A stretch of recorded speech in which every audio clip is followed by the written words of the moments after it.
Benedict Arnold was a celebrated American general, a man of battered limbs, brilliant tactics, and mounting resentment, who in 1780 set in motion a conspiracy that would shock a nation. To understand the betrayal, you have to travel back through smoke and mud. Arnold's early years in the Revolution read like a soldier's epic. Daring assaults in the frozen streets of Quebec, a crippling wound at Saratoga that helped force a British surrender, and years of frontier hardship. Yet despite battlefield glory, he felt repeatedly undervalued. Accusations, petty court-martials, and relentless financial strain ate at a pride already weakened by injury. In Philadelphia, he met Peggy Shippen, a young woman from a Loyalist family whose social circle included British officers.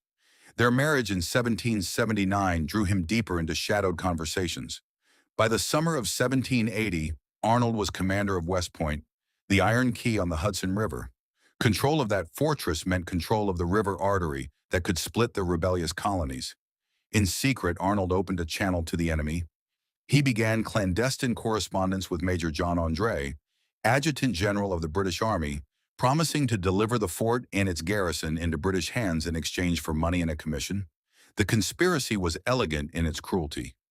Lower the river batteries, allow British ships to pass unmolested, and the American cause would collapse from within. The plot depended on timing and secrecy. André traveled under a veil of civility and charm. Peggy Shippen's letters and contacts smoothed introductions. Arnold used intermediaries and staged inspections to mask plans. The British dispatched the sloop of war Vulture to the Hudson to coordinate pickup. For 2 weeks, a dangerous ballet played out on dark water and quieter roads. Couriers, coded notes, clandestine meetings under lantern light. Tension snapped on September 23, 1780.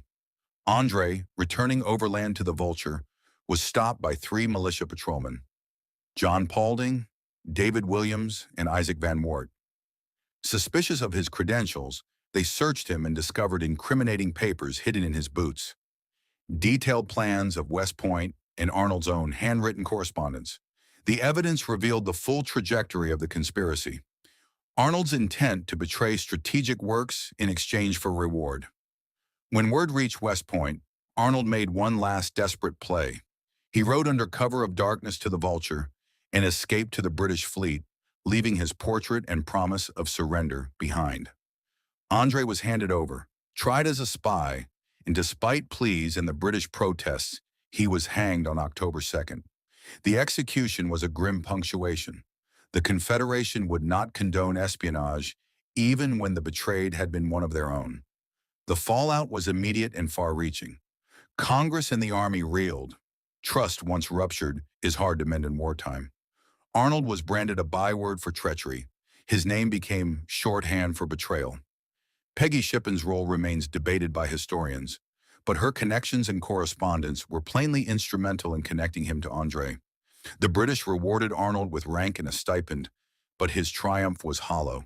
In the British Army, he was never fully trusted or embraced. In America, he was reviled and hunted in memory. The West Point conspiracy altered the arc of the Revolution, not by toppling the Republic, but by hardening its resolve. The exposed plot prompted tighter security, deeper vigilance against secret bargains, and a renewed distrust of familiar faces. It stands as one of the most dramatic cautionary tales of the era. A story of a soldier's skill turned inward, of personal grievance colliding with national peril, and of how a single conspiracy, hatched in drawing rooms and inked in secrecy, nearly changed the map of a continent. Benedict Arnold lived the rest of his life in exile and contradiction.